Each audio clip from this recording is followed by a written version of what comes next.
Alright, what is up YouTube? This is Metal224 here with another album review, and I'm sorry for not uploading for a while, because I've been having like finals, like end of school, like I have final testing, final exams, and like my birthday, it's kind of after school, so I'm sorry for not uploading. So I will upload like for the summer, I'm gonna upload about like twice a week. I don't know which days. I'm not sure about that. Like I'll just upload any times of the week.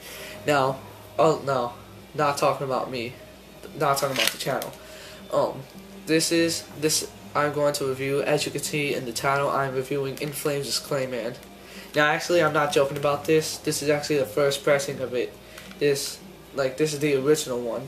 This isn't the reloaded editions, the re-releases and stuff like that. They have the super jewel cases, which I actually have some albums in my collection that has the super jewel case. A lot of people aren't a big fan of that. Now, back to the review.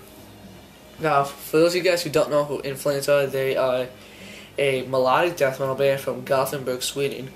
Now, they're actually like a few bands, like they're like one of a couple of bands that came out of Gothenburg, Sweden, and they like made like this movement of this movement of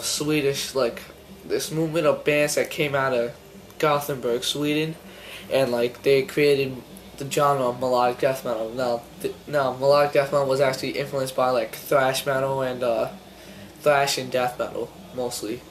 Now and some progressive metal, which that's I could talk about that I could talk about that for ages. But now, this album was released on July 3rd, 2000, which is actually not like, it's probably like a week or 2 weeks away from like the 12th anniversary from this album. Now, this album ranges to be about 43 minutes and it has 11 tracks. Now, the tracks are Bullet Ride, Pinball Map, Only for the Week, As the Future Repeats Today, Square Nothing, Clayman, Satellites and Astronauts, Brush the Dust Away, Swim, Suburban Me, and Another Day in the Quicksand. Now, this album has to be one of my favorite albums. This is not my favorite one, because my favorite album currently is my favorite album by this band is actually currently The Jester's Rates. But I'll do that when I like review it later on in my list of reviews and stuff like that. Now, this album I said was released on Nuclear Blast Records, and Nuclear Blast, like they basically been with In Flames since The Jester's Rates all the way to Come Clarity. So from their second album to like their 8th album, like they've been with Nuclear Blast for a long time. But now they're on Century Media now with their latest album. Now this album is actually the last album to feature just straight up melodic death metal, because like they started experimenting with Root to Remain, and then they like threw on and then Soundtrack to Your Escape became like industrial, which is actually my least favorite album by them. And then like they're not really melodic death metal anymore, because like there's fans of In Flames that like the old stuff, there's fans of In Flames that like the new stuff, and then there's fans like me that just like both. Like I like all of In Flames, new and old. Like I'm not really a big fan of the new stuff, but I can still listen to it on very, very often.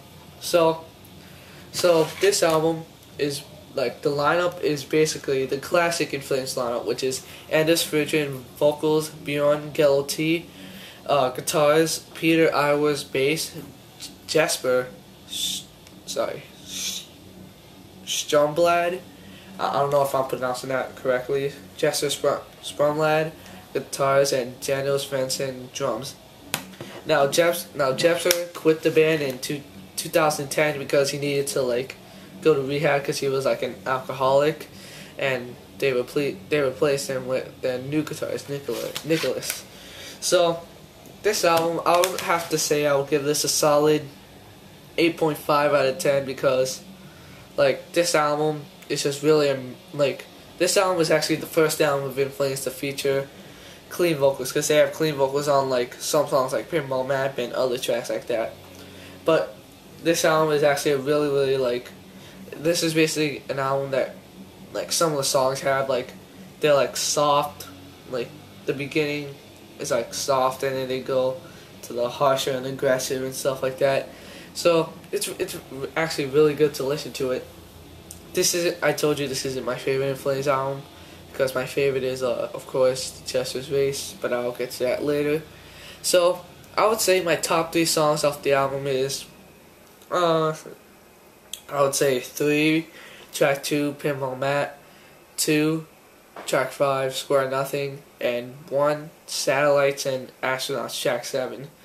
Now I told you this is the original pressing of the album because I wanted the original pressing, because I didn't want to go through the Super Jewel case, which I don't have it on with a Super Jewel case on me. It's actually like somewhere else in the house. So basically, I told you, this is a solid 9 out of 10, and I would say this is I would recommend this to basically people who love the classic In Flames, and I would recommend this to people who want to listen to In Flames.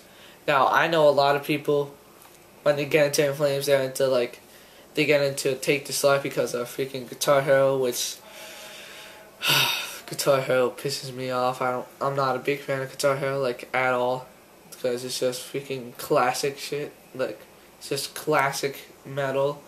They should just put really awesome track, really more of the extreme metal stuff like that. So till my next album review, till my next video, keep it metal, stay tuned.